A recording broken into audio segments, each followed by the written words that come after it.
Football then and now, a fun look at football nostalgia and the modern game intertwined. Join us.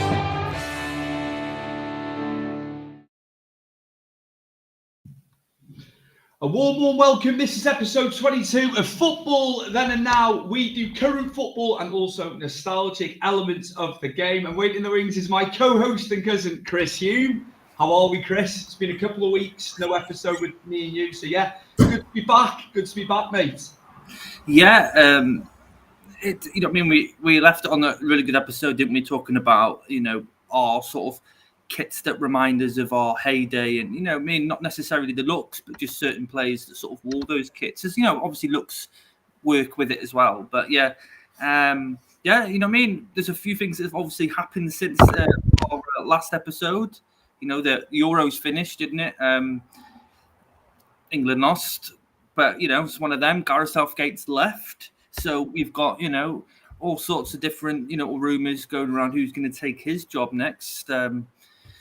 It's interesting. I'd like, before we even go into this show, what would is there a manager out there that you would go for? For myself, Lee Carsley fits the whole criteria for me. If you're naturally progressing, someone that knows the whole layout of England, but I'd like to know what you think on that. A lot of the pundits are going for Eddie Howe. David Seaman's been on TalkSport just talking about fishing this tournament or something, but they got him on. Hawksby and Jacobs got him on to obviously the England manager who he thinks. But again, I've been surprised Eddie Howe away from Newcastle. I think it's going to have to be a sizable amount of money, isn't it? In terms of contract. How long's his contract got left up there? What they would pay him. Do you know what, Chris? I know this is a long shot, and I know he's out the game for the foreseeable. I'd go for, out of everybody, Jurgen Klopp, but I just don't think he's going to come back, anytime soon. That's a bit of a, left field one, of course. Will they go with an Englishman? But like you're saying about Lee Carsley and the job he's done with the under-21s there, Southgate did very well, didn't he, with the under-21s prior to taking the big job, so that can work. I mean, I also heard about the Nations League. Lee Carsley could be interim in September, couldn't he, for them games? So it could be like his vetting process almost, couldn't it? That could be, depending on how they do, that may help his case. You're saying about Lee Carsley there. So it's very interesting, isn't it? Yeah, we need a progressive manager, don't we? I think, as much as Southgate done wonderful and his stats back it up, to his win to loss ratio, and what rounds he's got England into, the semis, the finals. He's done better than a lot of previous managers, and don't forget a lot of highly fought after sort of managers who've been in that job before him. But I think England need to be need a bit more attacking minded manager. Someone who's just going to roll the dice instead of the whole progressing from defence. And, slowly moving on up front. We've got too many good players. What about Graham Potter, Chris? Because obviously you're saying about the brand of football there. He would bring attacking football. You could make a case for Potter. But you look at the betting odds. He's up there, isn't he? He's been without a job. He's still getting paid by Chelsea as well. I heard about this last week. No, I didn't know that. He's still getting money. So he could probably sit on the beach somewhere for quite a while. But I'm sure if he was in favour, and he is one of the favourites, surely he wouldn't turn it down either. I think, for certain, if you say about Eddie Howe and Graham Potter, I think you've got to look at, if you're going to take the England job at their age, because they're still young managers, that's the job pretty much for life in a way, because it's 8 years, give or take, isn't it, like Southgate had? But he's still a good age to move back into club football. But if you're their age now and say they're going to, if they were to take the job and they can do 8-9 years, it sort of takes them away from the club sort of aspect. So I think if these sort of managers are going to take the England job, it's a life job. Because I don't think you're getting back into club football pretty much if you do an international job, unless you do terribly and you're sacked very quickly, then yeah. But I feel like these decisions for managers have to be right. It's either I want to be a manager for a club or I want to be a manager for international football. This is where I think Lee Carsley fits the bill. You look at Spain's manager. I'm not going to pronounce his name, but he came through the ranks, like Southgate did as well. I think Lee Carsley fits the bill. Like I said, he knows the in and outs. He knows who's coming through. Don't forget, he's beaten Spain in the under-23s Euros himself. if you watch the under-21s play, they're a lot attacking minded, and I just think obviously he just knows everything at that point, and I think he'd be more inclined to pick players that are actually playing well and not just picking players for namesake, where you see the managers fall into. But, this is a conversation for another day, obviously. Absolutely. Our guest is waiting in the wings, but I want to do your special segment, which we've integrated in more recent episodes. Obviously, today's date, it is July 26th. I know when people listen to this in audio form, they could be listening to it days, weeks later. But yeah, tying it in with today's date as we're recording. And yeah, on this day with Chris Hume, and I'm going to pump in the title in here, and you pulled this one up, mate, the anniversary for Brad Friedel there. There was a couple of signings that happened on this day, but I feel like, with Brad Friedel, I think, and I'd say this over Tim Howard, and I love Tim Howard when he was at Everton, and I think he was a fantastic, ambassador for American football when he was over here. But I think Brad Friedel is the best American export that we've had in the Premier League. You just got to look at the clubs he's played for. Obviously there's Aston Villa, there's Blackburn, where he made his name before he moved on, Liverpool, Tottenham. And don't forget, when he was playing at Tottenham, he was playing at, what was he? I think it was about 36, wasn't he? 37. And he carried on for quite a fair bit of time. But, you've got to look at his appearance ratio for all these clubs. And I think it totaled up to about 450, something like that, 450 appearances. Yeah. And he kept going, and he was still, like I said, he was still playing at a higher sort of divisions in his latter stages. But he was extremely sort of comfortable, and I think you had him, in a goal for yourself. So you got the defence in front of you. You weren't worried. I think you're in the safe pair of hands would be the phrase for Brad Friedel. I know there's a pun there because he's a keeper, but I think he was always consistent. He did save a few penalties as well in his day, and here's a good trivia for Stuart. He's one of 4 goalkeepers to score in the Premier League. Can you name the others? I can do Schmeichel. I can do Tim Howard because he scored against Bolton when the wind got behind the ball. The 4th name would elude me. So forgive me, viewers, listeners, Chris, because I can't think of the 4th person as you're going to tell me right now. And you're like, yeah, I knew that. It was Paul Robinson, wasn't it? And right, okay. And don't forget, Begovic has scored when he was at Stoke. So quite a few keepers in the higher echelon on the Premier League there with goals. But it's a very small league, isn't it? Brad Friedel, I can't remember who had him in goal in fantasy years ago, but when he was at Blackburn, 2 penalty saves and a clean sheet, and they had him as captain on their team. It was in one of our private leagues. They ended up with like 30-odd points, 40 points just for Brad Friedel. And they had him as captain, weirdly. Obviously, I always remember that. But like you say, number of appearances he made, quite incredible. Yeah, and like I said, he went on and on and on, didn't he? Obviously, I know he's retired now and he's back in America. I don't think Americans, for their sort of the international side, appreciated Brad Friedel enough. Where obviously I know Tim Howard, Casey Keller, who was over here. I can't remember his name now. The goalkeeper that was at Reading, and then he had a brief spell at us. He was an American goalkeeper. But I think if you look at all those sort of goalkeepers that have come over here, I think Brad Friedel. Hanneman. That's it, Hanneman. Hanneman at Reading. But I think Brad Friedel wasn't appreciated enough, I think, by Americans. No, quite. I don't think, obviously, Tim Howard got the nod at international stages, and by right, because he was a very, very good goalkeeper. But I think Brad Friedel got overlooked in that sense, because I think, like I said, he was the best goalkeeping export that came over from America. Fantastic. Obviously, this has become a segment. Great. We'll carry on with this because I love it. And Kyle Taylor is waiting in the wings. Special guest friend of mine of many years now. Hello, Kyle. How are you doing, mate? We're going to talk about your role. But yeah, great to have you on. And I know how busy you are. Kyle, this is Chris. Kyle. Chris. Hi, mate. How you doing, mate? Thanks for having me on. So yeah, you're at Liverpool, Academy sports scientist and sports performance consultant for Connahs, Quay, Nomads. So people outside of Wales maybe who don't know who Connahs, Quay are, they're obviously in the League of Wales, aren't they? But yeah, busy.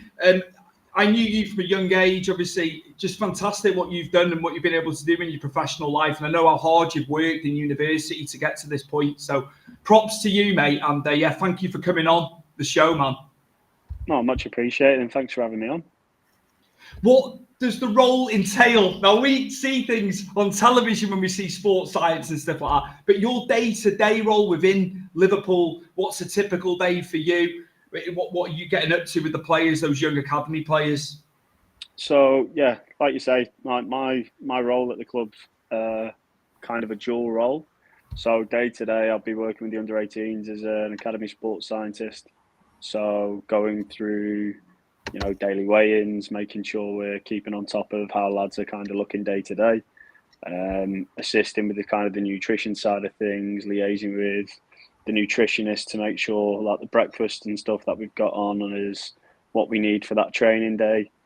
And then kind of moving on there, depending on what kind of day it is, whether it's a +2, so 2 days after the game, or, in that sense, we're on the back end of the game. We do a lot of screening and monitoring to, make sure that lads are where they need to be to go back into that training week and have recovered from the game. So that's a big kind of part of my role, I guess, is monitoring and screening. So like you see, a lot of the lads wear them little vests with the the little devices in the back. So one of my main roles is making sure that's up to date, and we use that day-to-day basis when the lads are on pitch to see how fast they run, how far they run, and then over time we can monitor that and make sure that they're not doing too much, they're not doing too little, and phase that in when we're leading up to a game as well. And then obviously the gym side of things. So it's a lot more common nowadays with rehabilitation, gym sessions. So I spend a lot of the time in the gym whilst the lads are out on pitch, because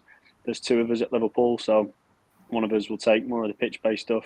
I've found kind of my role at the minute is taking more of the gym-based stuff and helping the back end of some of the rehab players get back to the pitch, but also in the gym, some of the players that are already fit, in terms of trying to get them more stronger, more powerful, and making them being able to move better within the gym as well. Chris? I think of sports science, and this is more of a joke side now, is Mike Bassett, England manager. We need to get him over to the sports science bit. Not to knock on your job there, Kai. What made you sort of your young years? Obviously, you're a big football fan. Obviously, everyone wants to be a footballer, don't they? When they're growing up, everyone looks at obviously we'll look back at our era, the Ronaldos and such players. What made you decide that sports science is where you wanted to head? Is a professional job? Well, like you say, all of us aspire to initially be able to play football at the professional level. And given I weren't that great at football, very quickly found that wasn't going to be the route for me. Like Stu says, I went to uni, John Moores, to study sport and exercise science initially, with kind of the aim of wanting to be a PE teacher. So that was my kind of primary focus, was I'm going to go do a sports science degree because it's something I'm kind of interested with sport, and kind of how the body moves, how the body works. But at that point in time, I didn't have a clue what a sports scientist or a fitness coach was until I stumbled across an opportunity to go into Wigan Warriors Rugby Club. Like Stu knows, a lot of the time when you're getting into this profession, you're doing it off your own back and going in for free and helping out. So I used to spend one night a week at Wigan, initially with the first team, doing a bit of analysis, but then following on from that, when I saw all these lads in the gym lifting big weights, I thought, fair enough, that looks a bit more of kind of my avenue. So, I approached the strength and conditioning coaches there, kind of navigated my way into the academy stuff, and from that I kind of felt like that was my route into sport, was being able to be close to the players and being in and around that industry and that profession, but have a hand in on trying to get the players better and fitter and faster and stronger, and kind of an impact on the team without being able to actually play the sport myself. You say by your standards playing football, it was a hell of a lot better than me, mate. I was just thinking, you could play, couldn't you? It did make me laugh when you said, just it's like you say, everything's in perspective, isn't it? You think you're good at one point, and then you get to certain levels. But yeah, no. So literally, as Stu knows, I probably played football all the way till I was like 17, 18, got to uni, and then, you know, he laughs about it now. I kind of stopped all exercise whatsoever, ballooned up. Our good friend liked to put my face in a bowling ball at one point, but Yeah, less said about that, the better. But I remember it well. but from that, I kind of had a kick up the arse that I needed, and found my passion in sports science, and down the line that led me from doing my undergrad, working at Wigan Rugby, working at Tranmere, and then eventually put me on the path where I am now. So there's some photos there of you for Tranmere. I know you were with them for a while. Just that, how was Tranmere for you at the time? Incredible. So like when I first went in, it was off the back of my two friends at the time who were there doing a bit of the academy work. Two of my really close pals at uni, and they didn't feel like that profession was for them. So they knew that I was doing a similar thing with Wigan at the time and asked for me to come in and just give them a hand one day a week. So I was like, I love football. Never really heard of Tranmere before, in all honesty, but thought, it's another foot in the door and it's another bit of experience I can get. Long and behold, them two left, and I wanted a bit more of a hands-on role. I think being involved in football for so long, I felt like football was probably a bit more suited to me and what I feel like I could provide at that time. So I ended up, again, becoming an intern at Tranmere and then kind of leaving Wigan. And then that experience led me to kind of lead the programme with the academy whilst assisting with the first team. And like you say there, Stu, it wasn't easy. I was going in 3-4 times a week to begin with, not completely unpaid, making my own way from Wallasey in between lectures and stuff. Mm-hmm. But the experience that I gained from it and the connections I've made are valuable. And, you meet some really good people in football. And a lot of the time, the good people you meet and the impression you leave on them put you in good stead down the line. So, yeah. I know how many early starts you've had as well. Obviously, when you were doing the PT and as well. Chris, this lad, if anyone deserves to be where they are now, all the work he's done, up at silly o'clock in the morning, weren't you? You've got to have the drive. I think young lads and girls, let's not take girls out of the mix here, who want to do it. You lived and breathed it, didn't you? And you're so down to earth as well with it, but you've worked so hard. I know how much your family are proud of you. I'm proud of you, certainly. Yeah, no, and I think like a big thing for me was I was one of the first out of my family to get to uni initially anyway. So like having to juggle my way through university whilst trying to, again, I'd come back every weekend and work with yourself there, Stu, and I'd do Monday to Friday at university in Wigan or Tranmere, and then I'd get a train home first thing Friday morning at like 4 or 5 o'clock. I'd work all day Friday, all day Saturday, all day Sunday, and then get the train Sunday night to come up, and then do that again, rinse and repeat for a whole year and a half. To be honest, but like you say, I think I'm a firm believer in reaping the rewards down the line, and still at this point now, like I still have that same work ethic, and I think, in fairness, it's down to the grounding that I got with you guys, Stuart, in that kitchen. It's that work ethic side of it. Coming in at 15, wet behind the ears, washing dishes, to then being put on and helping yourselves within the kitchen for a numerous amount of years. It working 12, 14-hour days every day throughout the summers, like, it gives you a good grounding and good work ethic. And I think, especially in sports science and an injury industry, there's a lot of people trying to get the jobs, and there's not that many jobs going around. No, you need something that keeps you stood out. And I think for me, like, I firmly believe hard work's the foundation of everything else that I've been able to build upon. But that's kind of my primary pillar. Chris, going through sort of obviously the teams and obviously rugby sort of teams that you've done sports science with, is there anything different between what you would do with a rugby team than you would do with a football squad? Yeah, like especially the ages that you work with, it's 14, 15, 16. The primary aim of that squad isn't to win, it's to develop. And there's a big emphasis on trying to, develop players into something, not just as players, but as people. So especially at Swindon, where we had a big philosophy on developing better people. Better people make better players. You know, you as I said to you then, Stu, like the grounding I got through coming through that kitchen is kind of a similar grounding to what you give some of the players as they come through. Like simple things, like folding your kit when you're done. You know, they're just simple things that some people like coming through might not know. So you do that.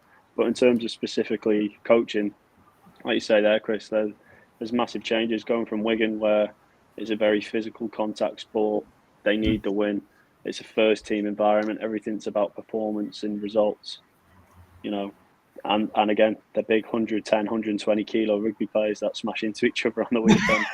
You know, they're big boys. They lift big weights. Whereas at football, especially like if you go to an academy at Tranmere, for example, you know, 16-year-old lads that have just finished school, it's their first kind of experience of a full-time football environment. So as much as they are classed as full-time footballers, they're still 16, 15 years of age, and you're trying to coach them in how to move better. You're teaching them how to do the gym properly, how to train properly, how to recover properly, how to eat properly. So there's a lot of, I'd say there's a lot more development and learning process to coaching younger athletes.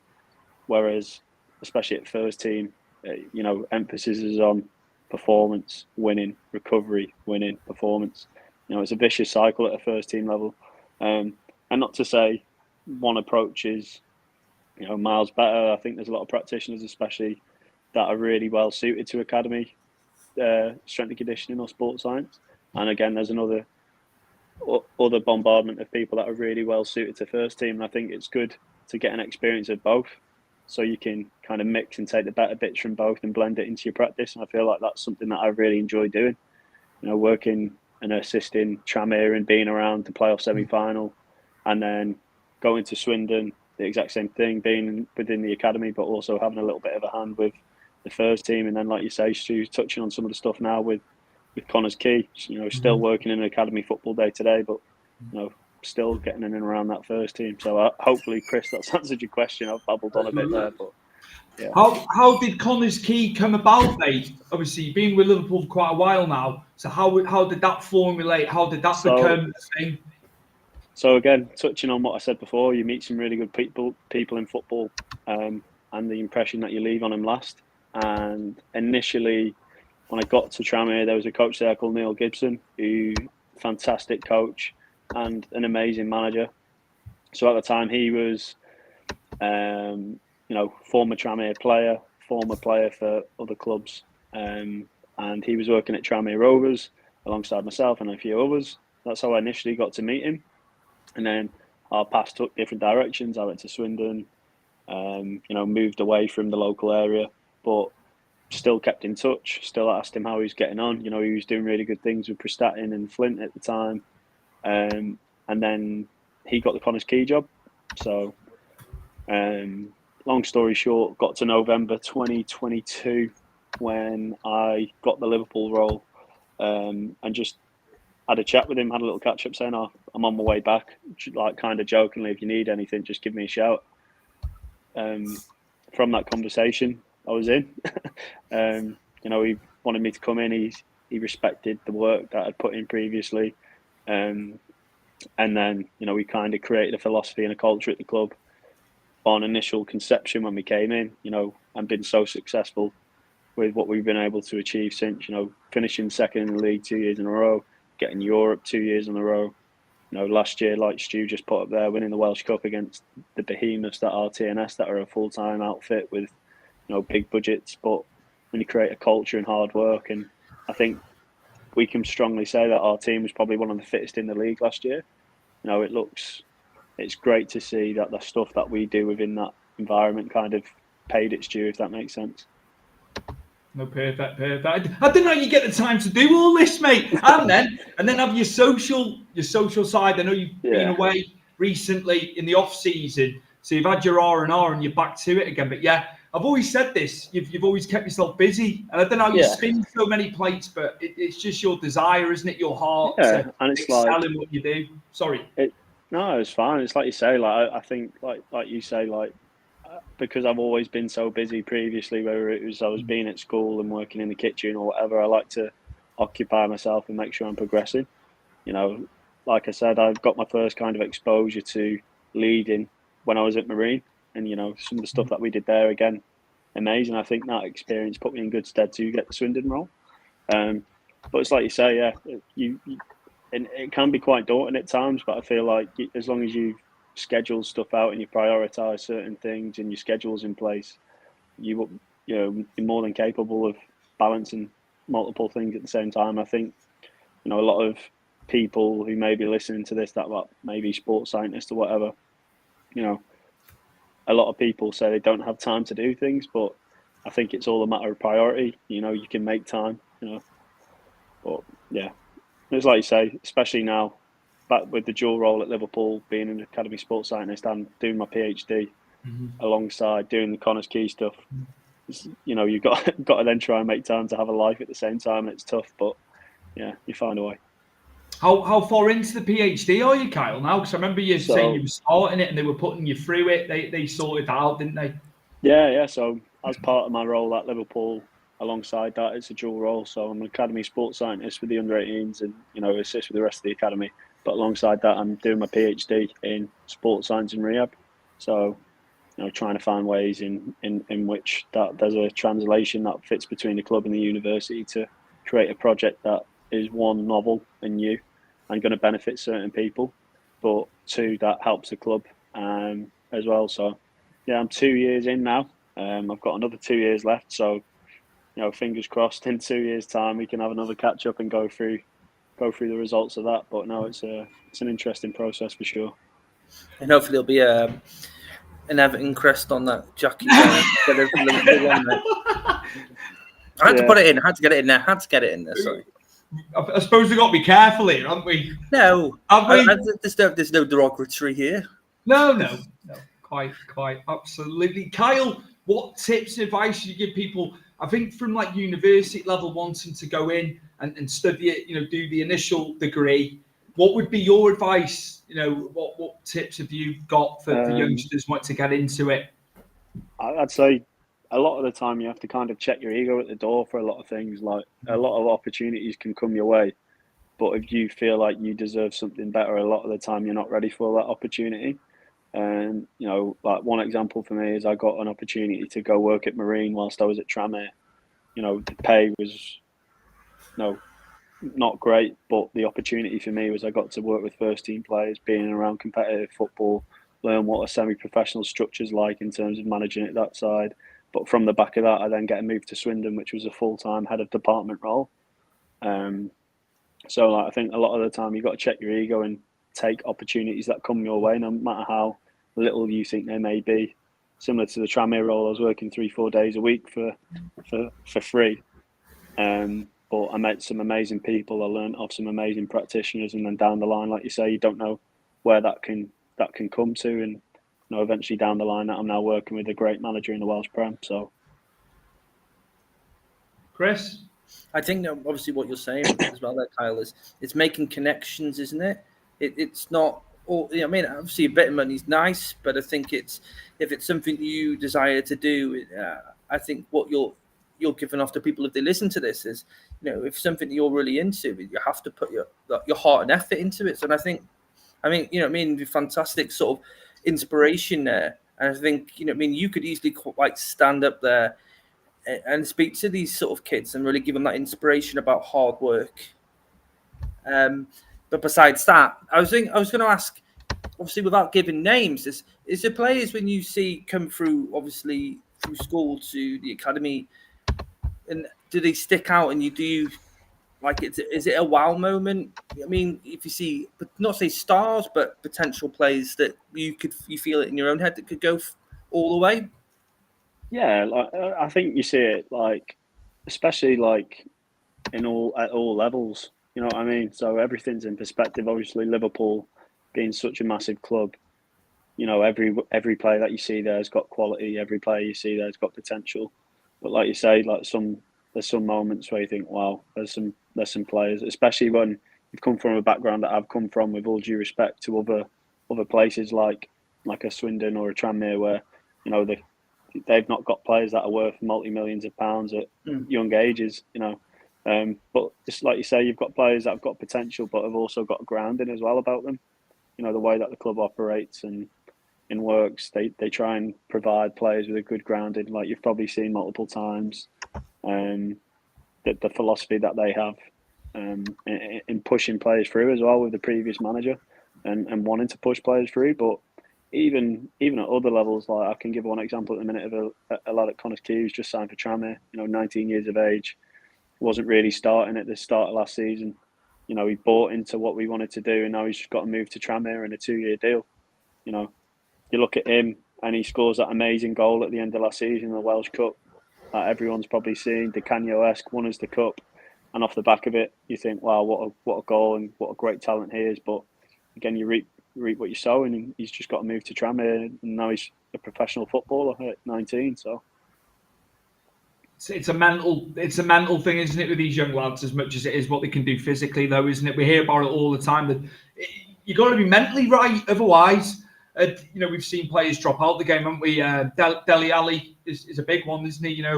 All the stuff that's gone on with him. We just expect them to get on the pitch and do it as fans, physically. But if they're not right mentally, Kyle, it's half the battle, isn't it? I'm sure. Yeah, and even I know Roy Keane likes to pop off at the minute and go, it's your job. But a lot of the time there's a lot of pressure riding on these young lads to make it, and there's a lot of the environment's a very strange environment to be in at them young ages. You compete, even though it's a development area, you're competing for certain spots to progress your career. A lot of the time it might not always be at that specific club, but it might be at another club. But I think having the right people in place at them clubs to look after the individuals from a psychological side, from a fitness side, from a technical side. You've got a lot of player care people that work in football that do an amazing job of touching base with certain players, making sure everything's going all right, everything's good at home with family. There's a lot more support in football now than there was 10, 15 years ago, and I think it's needed. Absolutely. I was going to say, obviously, me and Stuart did a MMA one, Big Fight Weekly, and I always banged on to Stuart about there not being enough support after the fact or with mental health, especially in MMA. There's not a lot of, once they've retired or, they're winding down, because obviously the age does catch up with you. There's not enough support keeping these sort of, say, fighters, going from a professional fighter, and all they can think about is train and then fighting, and then naturally sort of coming just to be a normal person per se. Obviously a lot of them can go do commentary and do their own podcasts and what have you. But I don't think there's a support sometimes where some just can't handle the fact that they can't do it anymore, and they do go off the rails. Would you say, obviously, with that, football is better equipped for players that are coming out of the sport?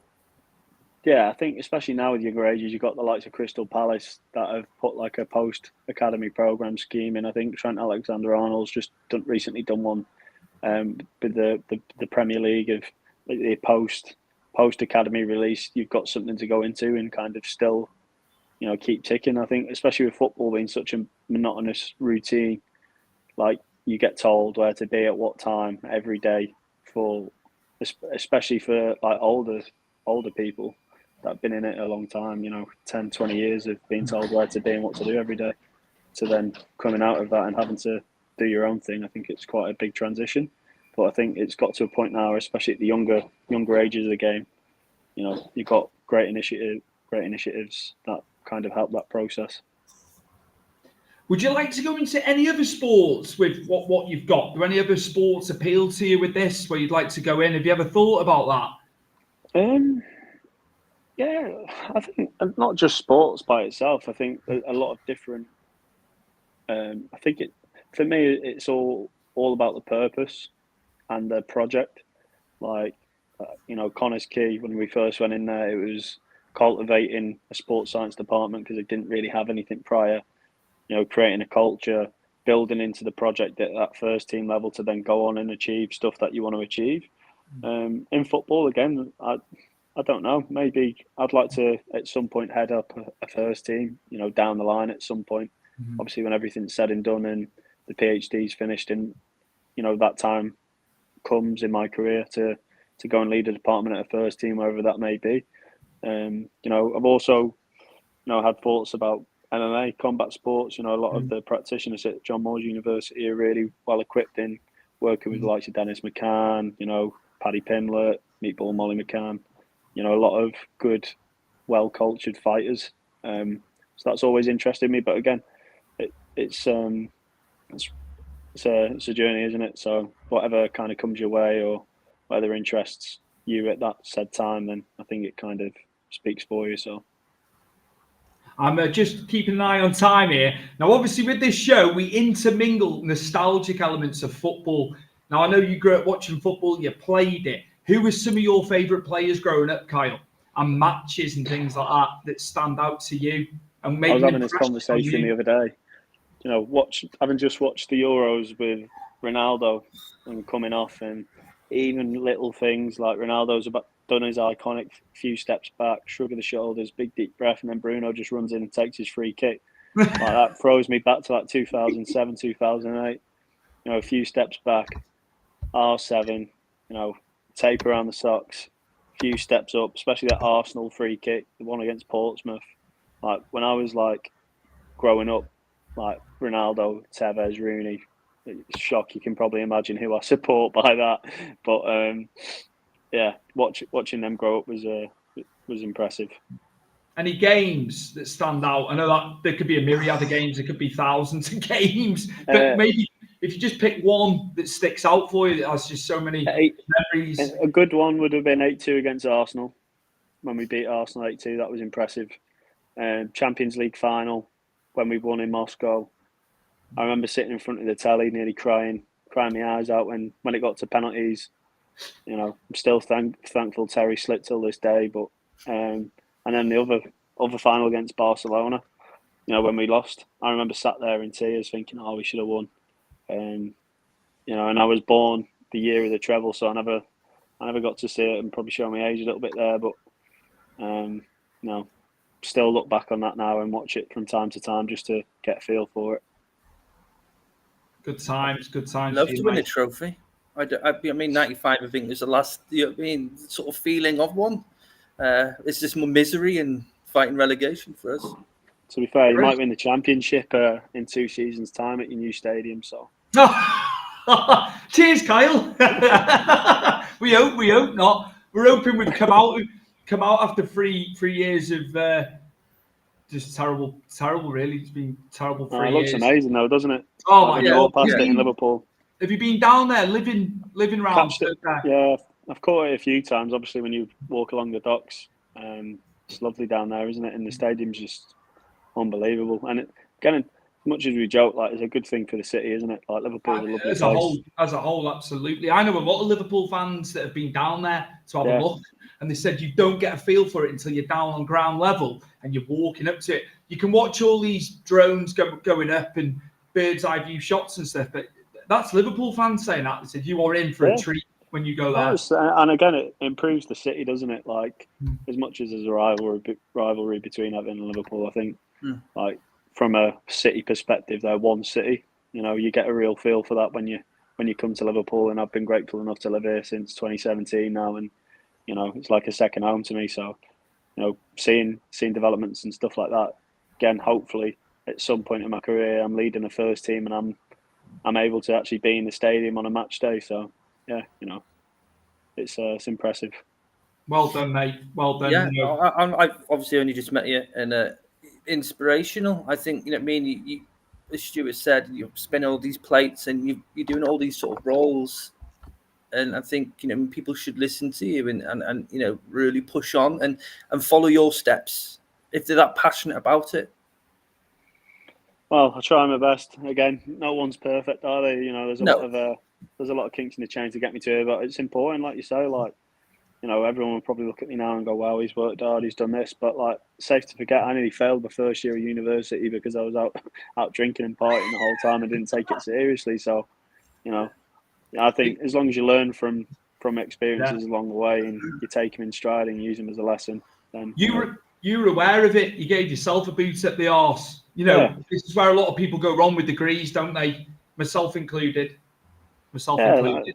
and again, like you've gone from a lad who's like been in school and worked, didn't really get much spare time, you know, gone from being at home to living in a city where, you know, all due respect, North Wales is an absolutely lovely place, but it's not like the hustle and bustle of living in a city where, you know, there's so much going on all the time, Monday to Sunday. So, you know, it's tempting, isn't it? But it's like you say there, Stu, you've got to trust the people around you and trust yourself to make a decision that's right for you. And I think, you know, I got to a point where I knew it wasn't going to benefit, and I found a passion that I wanted to pursue. So, you know, from that point, I pushed on, and, you know, hopefully may it continue. So, Talking about the city never sleeping, a bit like New York, but bloody hell, mate. We went for Carris's and my birthday, stayed at the Dixie Dean there. Obviously, you got Zen, the nightclub on the corner, haven't you? There was a full-on party going on at 6 o'clock on a Sunday. It was ticket only. We were meant to be upstairs having food. It was bouncing music. It was like daylight outside. It was crazy, as you say, just all sorts going on there. It's crazy. No, it's incredible. Like you say, like it could be a Wednesday, it could be a Thursday, it could be a Sunday. Like there's always something going on. And again, just like in work, like, you know, there's going to be distractions, but sometimes you need to just hone in and know what's best for you and make the right decision. It's not always going to be the right decision, but as long as you've got a viewpoint on where you think the right destination or the right decision is going to take you, then, you know, hopefully you make the right one. Just before we go, I know time constraints and stuff like that. What have you got coming up with Liverpool and Connahs Quay? What's on the itinerary? Just pre-season and games and stuff like that. What you've got coming up, maybe? Yeah, so a few weeks into pre-season now at Liverpool, so, you know, fresh crop of players in the academy who've just passed through. Really good, just being able to, like you say, the refreshing thing with under-18s level is you're not building to a first game of the season to try and win it. You know, you're building players for the long run to try and progress into hopefully go play in the first team. So, you know, that's been really interesting. Connahs Quay, we just unfortunately lost the second leg of the Europa Conference League qualifiers. So, you know, we won the first leg over in Slovenia, came back over here, played in Namport in Bangor last Thursday, got to the 88th minute, thought it was all said and done, and then they've gone and got the equaliser to take it to extra time, and it just wasn't meant to be on our day. But, you know, we've got a good squad there, good staff, good buy-in, good group of lads that work hard. So we've got our first competitive fixture next Saturday against Buckley Town in the League Cup. So again, hopefully progress as far as we can in that, and then the league gets going the week after. So hopefully it's a good season in terms of Connahs Quay, and then just the PhD, just keep plodding along, just keep moving forwards with that, and hopefully down the line it all comes to fruition. Proud of you, mate. So proud of you, honestly. You're a credit to your family as well, mate. You really are. And, you know, it's inspiring, as Chris said, you know, it's inspiring for youngsters. They'll take a lot away from this episode. That's why we wanted you to come on. Yeah. And sorry, go on. Sorry. No, I appreciate it. Like I said to you, like, again, like, it's all about giving back as well. You know, I worked with you for like 5, nearly 6 years. You know, from a small little 15-year-old lad who's fresh out of school to obviously now being 25, getting engaged and moving on that way. So, no, I appreciate what you've done as well to get me here. No problem, mate. No problem. Smoothly done with the proposal, mate, as well. Well done. Well done. You set the scene there, didn't you? So, yeah, congratulations to that as well.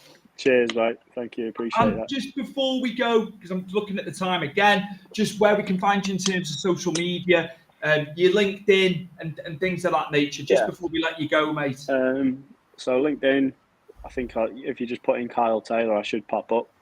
In X, I think it's at Kyle William _. And then on Instagram, it's KWT Health and Performance _ bit of a mouthful, but if you put KWT in, then I'm pretty sure it'll pop up. Perfect. Thank you so much. Carl Taylor's been our guest today, Liverpool FC Academy Sports Scientist, and also with Connahs Quay Sports Performance Consultant as well there. Thank you so much for coming on episode 22 of Football Then and Now. Cheers, mate.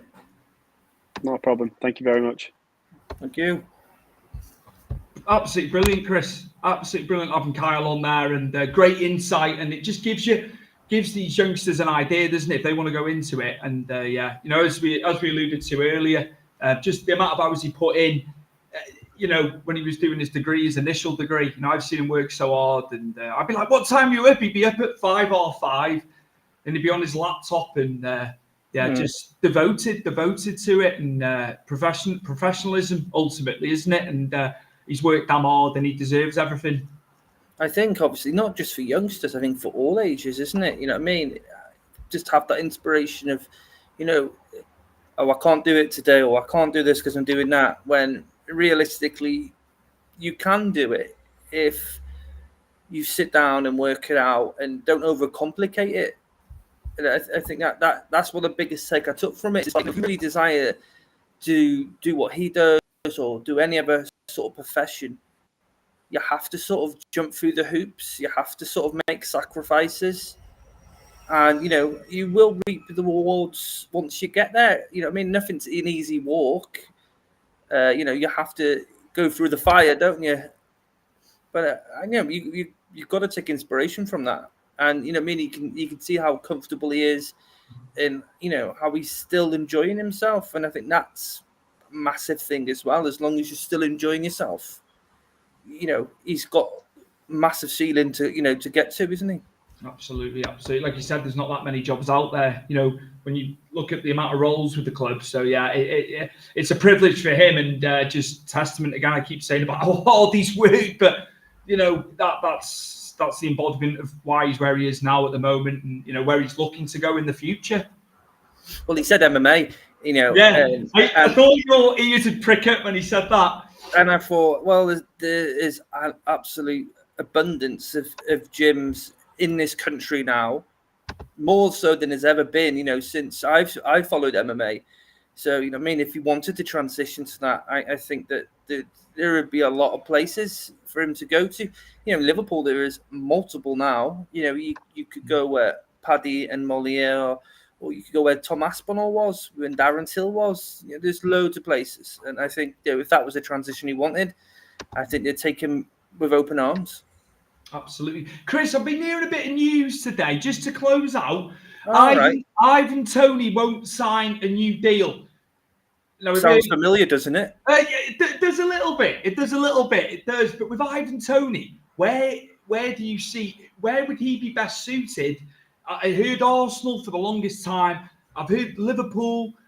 Teams are being careful. The market isn't that active, is it? I think teams are scared with what we've gone through, what Forest have gone through, the pending charges for City, which we've spoken about at length, especially last season. So I don't want to make it about that. But if we're saying about financials and stuff like that, I think all the teams are being careful. Look at Newcastle with all that money, in the takeover and all that. Even they're being careful, But where is the right fit for Ivan Toney, just to go back to my original question in your mind? It's a hard one, isn't it? I like Ivan Toney. Do I think he's a Liverpool Arsenal type of striker? I do not think he's. For them, they need someone who's prolific, don't they? They're mounting in title challenges. They need not a Haaland-esque, because again, we've spoke about this. You'll never find anyone like him. But they need someone like him that's going to put the ball in the back of the net consistently. And as much as Ivan Toney works hard, he puts his shift in for Brentford, he does score goals, but I don't think he's that level. And his age is, I don't think, his age, what is he now, in his late 20s now, isn't he? Is he? You've got to look at sell-on value as well now. And a lot of teams now, Stuart, that is the major thing. A sell-on value is something they really look at. We are now going back to doing those sort of things. For him, it's like, if he leaves it till next season, it could be a good pickup for, maybe the likes of Chelsea, because Chelsea like to buy everyone, don't they? In Newcastle, he'd be good at Newcastle, I think. I think Ivan Toney at Newcastle would be perfect for them. Him and Isaac would be fantastic together, because Toney does all the, the heavy lifting. And he's also very good at set pieces, which we've seen. I just think, he's got to sort of look at his sort of situation. You know, I mean, you're looking at Calvert-Lewin. They're both in the same boat. They're both sort of humming and hawing over this contract. But there's not a lot of clubs coming in. There's not, you know what I mean? You know what I mean? We know the situation, and I'm sure all the clubs know the situation between the pair of them, but you're not hearing the news. You're not hearing, right, okay, Newcastle's coming in here, or Chelsea have come in here, City have come in here, Liverpool, Arsenal, etc. You're not hearing it. So to me, it's just showing you that the standard is what they want is someone a lot higher, and that's not a knock on Ivan Toney, but it's the levels they want now. I've harped on and on about it. When he came back from the ban, I think people were expecting to score more goals, but I know he was assisting a lot more. A lot of the goals from January onwards came from Mbeumo and Visser. Yes, he was assisting though. I'm not going to knock him. It was like his role changed almost because they knew. Again, what I'm getting at as well, it wouldn't be a hardship for Brentford, I don't think, when you've got players like Visser and Mbeumo who are solidified. They play, they score. They've got the other guy, haven't they, Igor Thiago, but he's pulled up with an injury. Yeah, I did see. So it's one of them situations. It'd be interesting to see what happens, and it'd be interesting to see how much they'll get for him. Like you say, 28.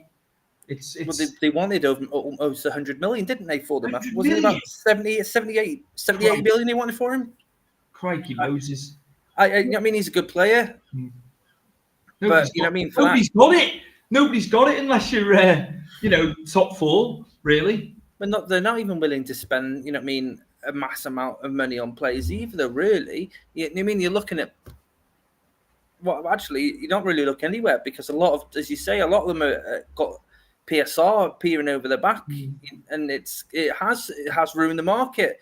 But, this is the way the FA or, in English football want to play, and some of the clubs now aren't doing it. But what you did see before the window opened is a lot of clubs conspiring with each other, not saying it's illegal because it's fair and you can do it, and selling that way. To one another to make it up. We're doing that now when we were, like you say, we were getting players in their 20s. And, at the time, the fees were, I know inflation and that now it'd be more, but at the time we were spending big bucks. We were hitting 25, 30, 35, 40 million, maybe 50 million virtually for Sigurdsson, although Sigurdsson was one of the better ones out the crop we got.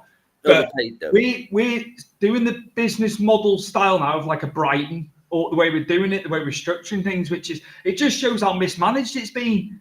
Yeah, terribly. So long, but they've stolen a march on us, and that's testament to them. You look at how well run they've been, and they've done it pretty much on a shoestring, but they pulled in, Brighton especially have pulled in big money for players, haven't they? It's been incredible to see what they've managed to do. But hopefully, Chris, it's going to be another fantastic season. Wow. I don't know. Possibly, I've liked the signings. I don't know if we're going towards Everton's conversation. I like what we brought in so far. Lindstrom, I think, was talented at Frankfurt, and we both know that. Napoli, it didn't work, but sometimes players go to these other clubs in a different country and it doesn't work out, and then they come back and it just clicks again, doesn't it? I'm interested. Obviously, I will always be interested. Football's my life, but I'd like us to get some more pace up front. Still, I know Lindstrom's quite fast. But we still need, someone to take over from Onana. I still think we need a defender and a left back as well. Obviously, you've got the wingers, and if Calvert-Lewin goes, I reckon that'll probably go to the end of the window, if anything. And then you need to replace him. But it does excite you coming back. I'm not one for international football, and I like the Premier League. I like club football. That's where the heart is. So I am excited.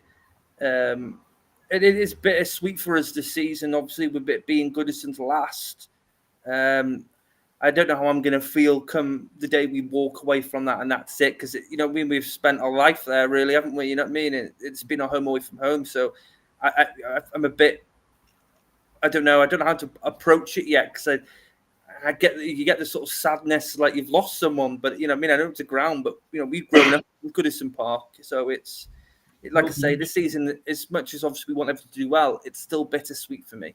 He's trying to bring average age down as well, isn't he? With the players he's trying to get in, you can see what he's trying to do. They're following the model of what other teams have done for years, man. It's just how it's been.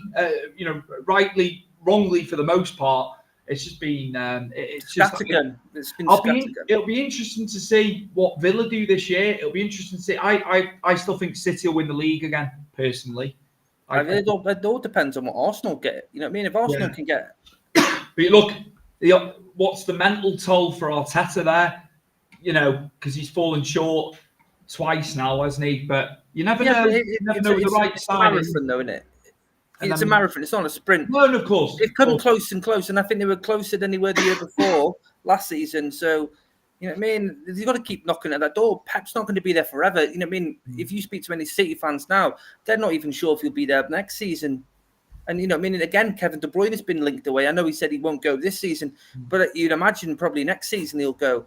So, you know what I mean? There are all transitions that could change for us. Moussa Diaby, 50 million. You know, they got an Arna, which wasn't a replacement anyway. It was Quay's going, wasn't it? But I was shocked.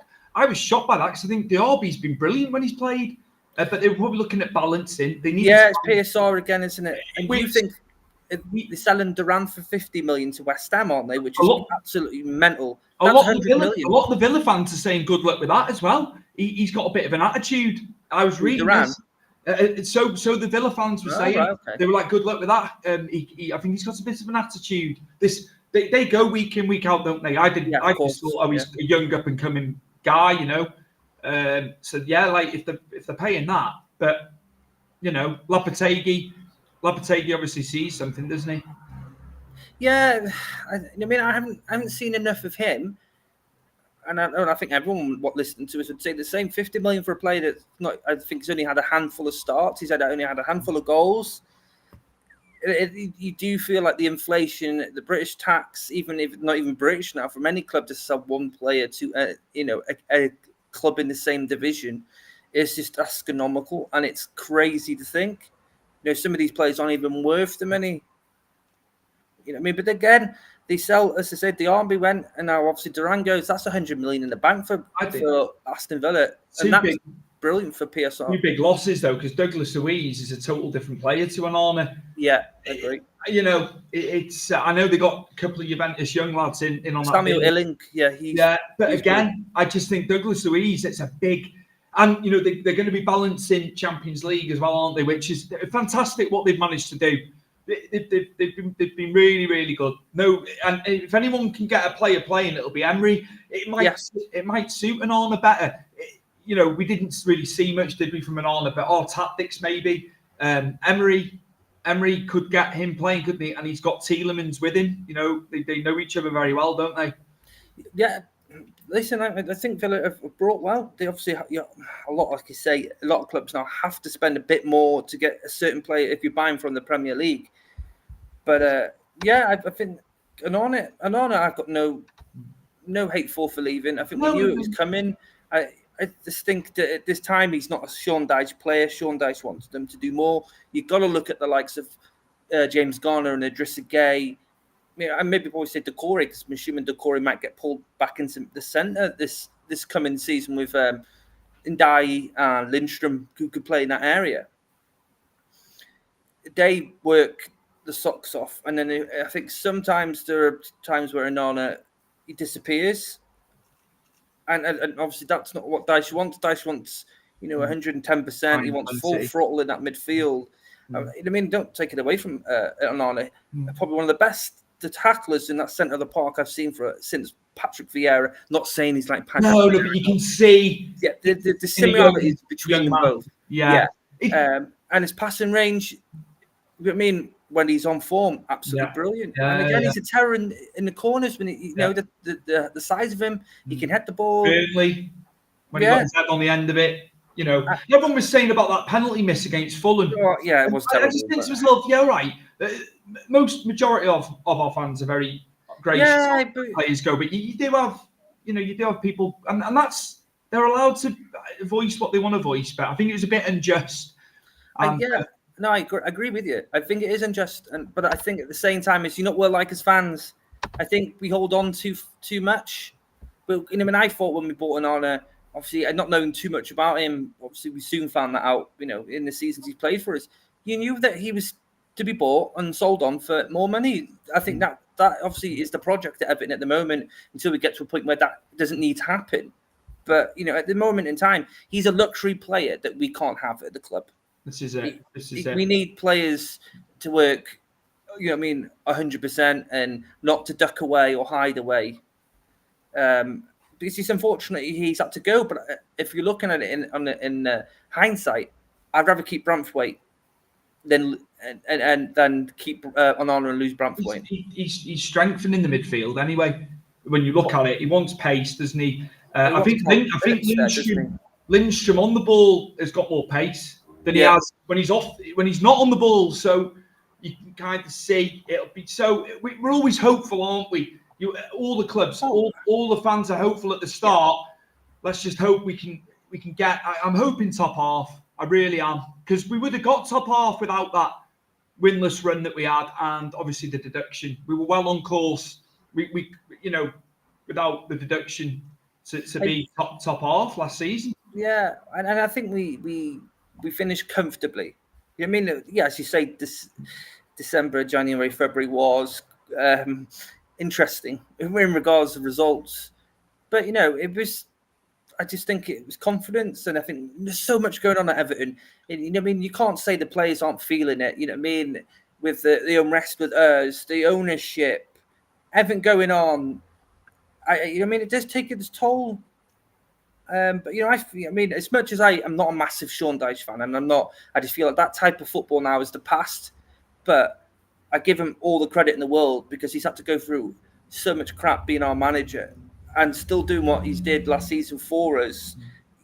You can't discredit him. There was 2 spells last season, the October to the December, absolutely brilliant. And then when we really needed to dig deep, and it was looking bad with who we had to play, that April, May, there was 4 months there where we were absolutely, we were on it, bar the Chelsea result, as we've said. All the other results, but I'd say there was 2 spells in that season. There was 4 months there where they were just absolutely, they were brilliant. But then we had the middle bit where it was interesting. Tough, and it was like we're getting sucked in here. At one point, I was panicking again, but testament to him and the players in April and May, because we had a tough run in there, and they really dug deep.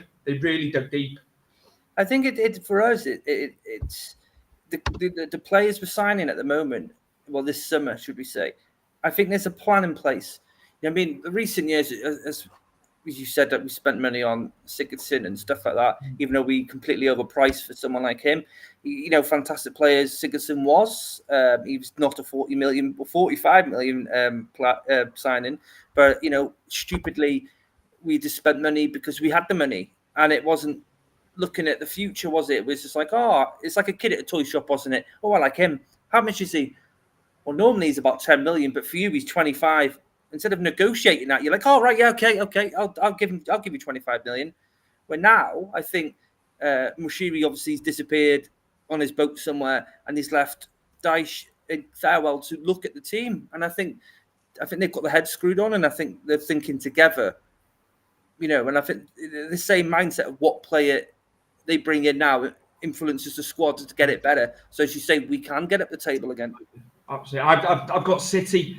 As much as I went for Liverpool when we predicted, and you went for City last season, and you were correct. At one point, I thought Liverpool were looking really, really good when we were doing them predictions, and then it went by, didn't it? But I think it's going to be City, Chris. I just can't see. It's still so strong, that squad. Did you see? I don't know if this was rumour or bollocks. Just a side one.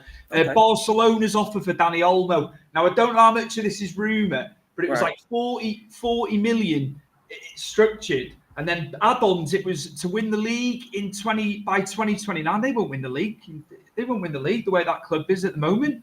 And there was other bits. Leipzig. We're like, no chance. I don't know how much of this is fact and fiction. I've seen it, but Dani Olmo, off the back of what he's done in the Euros, is worth far more than that. And they're not. Leipzig aren't going for it. I think he'd be a perfect replacement for Kevin De Bruyne. When Kevin De Bruyne decides to move on, which obviously I alluded to before, I think Dani Olmo would be a fantastic replacement for him. I think that City probably, you'd think of looking at him in that way, maybe. When that comes to it, but Barcelona, in such a disarray within as a club. You know what I mean? That much debt and having to sell this on, and then you're looking at the deals they have made, and obviously they still are signing players somehow. But when you play the game and then you play it wrong and you're just throwing anything out there, this is what happens. You don't see any other club like Real Madrid. You don't see them, money all over the place, do you? I know they've almost had a meltdown themselves many years ago, if you remember rightly, did Real Madrid. And had to get bailed out by the Spanish government, didn't they? It's a sad thing to see Barcelona, from how much I loved them as a kid. You've seen how much they've won, the Messis and all the players that have played there, and how to see they've crumbled down.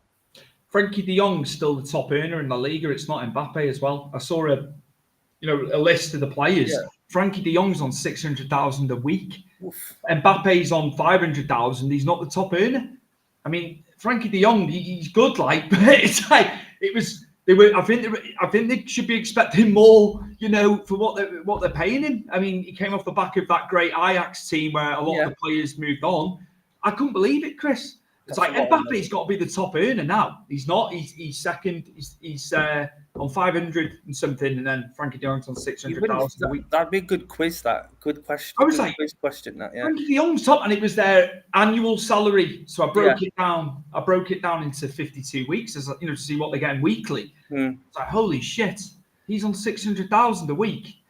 That's a lot. It's a lot, isn't it? And I think this is why they're in such a shit heap.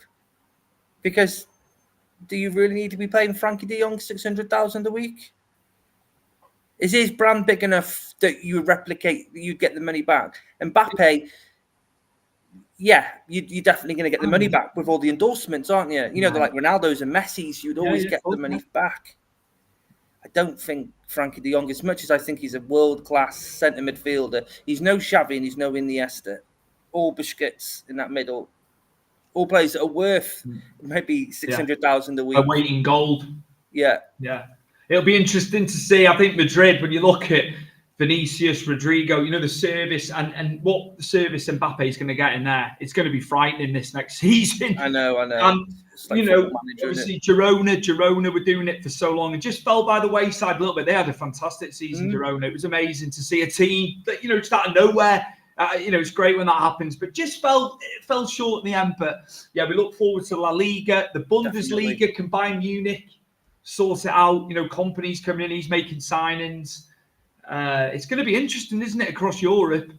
A lot of changes, hasn't there? This summer, there's been a lot of managers that have come and gone, and obviously you've seen a bit more players go. Been going to Bayern, Real Madrid, obviously with probably the biggest signing of the summer, wouldn't you say, with Mbappe? It was obviously, you've had that courtship for years and years, and every bloody window that there would always be something about Mbappe at Real Madrid. Now it's official, and now he's there. It's a frightening prospect. Obviously we're lucky that we don't have to play them because we get absolutely hammered by him. But that's something going to be interesting to see in the Champions League. Definitely, it's Benzema's replacement, isn't it? They've been great. They've been great. The lads, though, the younger lads that have come through, they've scored. When you look what Bellingham was scoring, especially when he was further up, but Vinicius scored so many goals. Rodrigo, it's going to be frightening with them next season. I think. Oh yeah, they're going to take it to the next level again. Chris, before we go, social medias, please, for the listeners and viewers. Before we go, mate. On X, who have now permanently stopped us from streaming unless we pay for it. Those thieves. It is footy now then, and that's at Twitter. It's Football Now and Then on Instagram, Football Now and Then on Facebook, Football Now and Then on YouTube. Every episode is along there. You can find us on Apple.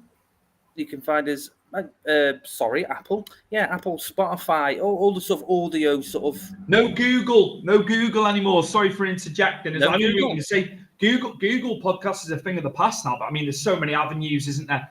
Yeah, I suppose. So many places, Chris, to get us, isn't it? We can also find us on Sports Social Network. Apparently, from yesterday's email, Stuart, 500 partners now. I'm gonna have to get a new planner. You have to get a new banner, Chris. Yeah. That's dated now. So we're up to 500 partners with Sports Social Podcast Network. Amazing work that they've been doing, and to go and find some other podcasts on there. I mean, there's Formula One. There's all sorts, isn't there, Chris? Not just football on there. But you know what? It's a good array of sports. You know what I mean? As you say, there's Formula One, there's cricket, there's ladies football, MMA, boxing. There's all sorts of stuff on there. And there's tons of football for their own sort of teams they support. There's loads of podcasts for that, and there's a few famous faces along there as well. Joe Marler, the rugby player, his has been on there for a long time. Yeah. So whatever sport floats your boat, there's people that aren't into football. If you're better into other sports, golf, you name it, you'll find it. There's loads. To be honest with you, they are fantastic with helping podcasts. People like us out who we're growing their audience, and they're giving us a chance, to flourish. They've been good with us with our previous podcasts, and obviously with your still current with the wrestling one. Yeah. It's been fantastic, and I think more people who are still sort of struggling should speak to Sports Social and get themselves on there, because they do support you. Absolutely. A big thank you to Carl Taylor today, our special guest, Liverpool FC Academy sports scientist, and he's also a sports performance consultant for Connahs, Quay, Nomads. It's been an absolute pleasure. We thoroughly enjoyed having Kyle on, and we will see you very, very soon for episode 23 of Football. Take care. And now.